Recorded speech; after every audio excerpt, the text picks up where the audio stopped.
where should a student be in their preparation now? And I think we'll assume that someone's, we're talking someone who's taking GCSEs at the end of this term. So someone who's actually approaching the GCSE term now. Where do you think they should be? If they should actually start with a teacher, so Matthew, is it okay if we start with you on this? And yeah, sure.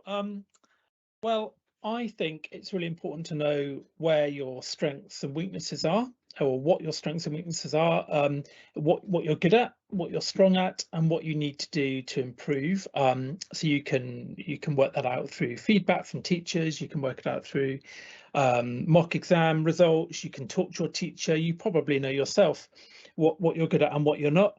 I think you need to be considering where you want to go and what you need to do to fill in the gaps really between now and your exams next summer, and just planning ahead. So it helps to sort of know where those things, where your weaknesses are, where your strengths are, and what you need to do to improve. And if you start planning ahead now, it makes it much easier later on.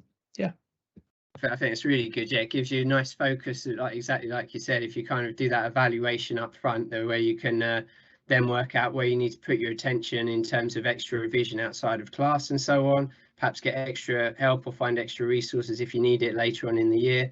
That's a really good place to start. Jayden, have you got an opinion on kind of where you think at this early stage in the term either you were or where you'd advise a student to be in terms of preparations? So you'd be just entering year 11 or year 10 or wherever you are at the moment, and I honestly believe that even if you do not know very much at all from the beginning of year 11, you can learn everything in this 1 year, and I think that you can still do very well no matter where you are.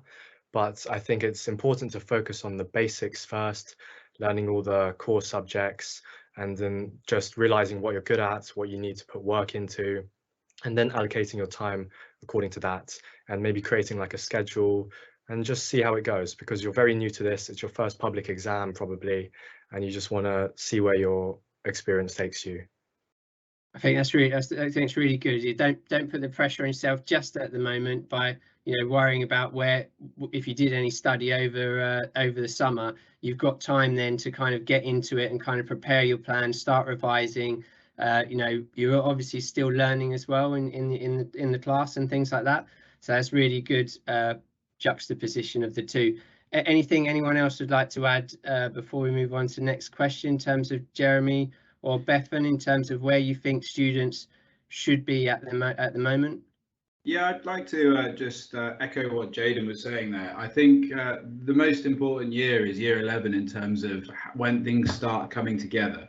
I can definitely speak from a maths perspective. We see a vast amount of progress that happens in year 11. So even if you think you're a little bit further behind than you want to be, because maths builds and lots of other subjects are like this too, students will find that as they start to pick things up in year 11, there's kind of a snowball effect, and you really start to build and build and build and gain momentum. So it is absolutely doable, and you will be surprised how much progress you can make throughout this year.